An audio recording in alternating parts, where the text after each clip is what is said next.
You know, people ask me many times, why are third world leaders corrupt? I mean, every country in Africa has leadership problems. Every country in the Caribbean has leadership problems. You know why? It's simple.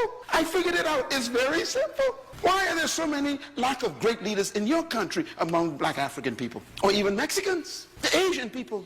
Why is there such lack of leadership in these formerly oppressed countries? Here's why. Because the oppressor did not do what Jesus said. He made sure you never knew what he knew. Now, these are very interesting people, you know. They're interesting. Here's what they do. They say, okay, we ain't going to teach you nothing that we know. So all we're going to teach you is how to grow cane and cotton. Pick cotton, that's all you have to do. Go get water.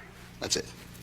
You don't need to know anything else, they say. And so for 294 years, you become an expert cotton picker, an excellent cane cutter.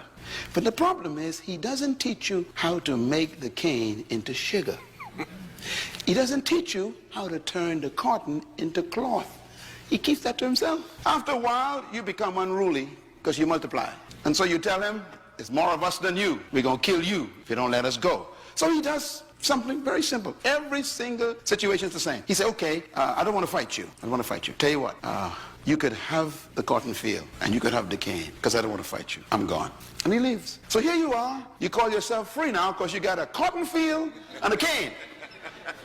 The problem is he trained you to wear clothes and to drink tea with sugar. You didn't hear what I just said. That's too deep.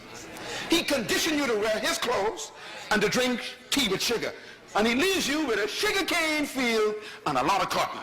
Sharp guy. They're smart. After a few years, you begin to realize, I can't wear cotton and I can't put cane in tea. So he comes back and he says, what's your problem? You say, look, I can't turn cotton into cloth. He said, okay, tell you what I'm going to do. I'm going to buy the cotton from you at my price because you can't use it. So you can't set the price because you can't use it. I'll tell you how much I'm going to buy it from you for. I'll buy the cane, you cut it at my price. So they take it away and they turn it into cloth and sugar. Then they come back to you and they sell you the sugar at their price and the cloth at their price. And here you are now, instead of being directly oppressed, you are economically oppressed.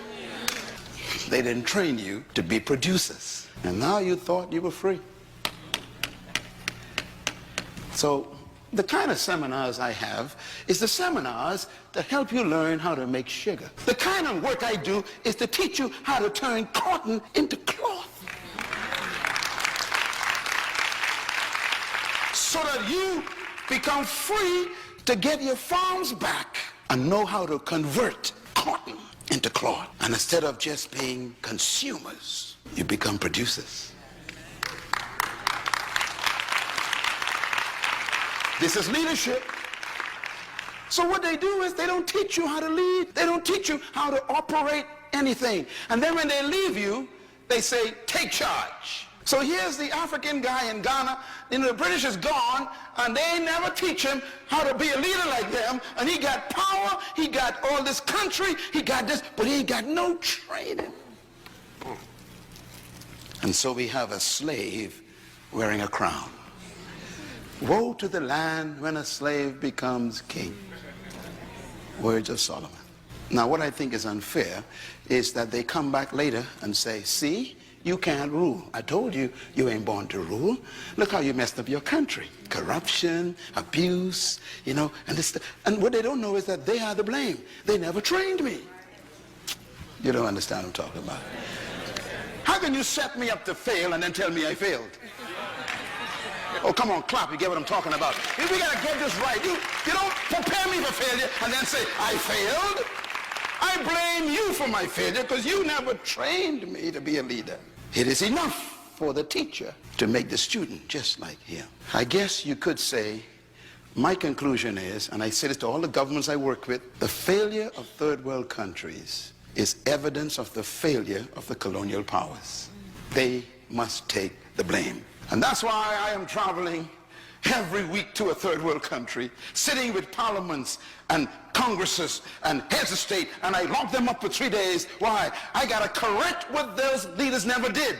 I have to somehow solve 200 years of history in 2 days. That's a lot of hard work, but we have to. Your problem is You don't believe you could turn cotton into cloth. And I've come to tell you, you can.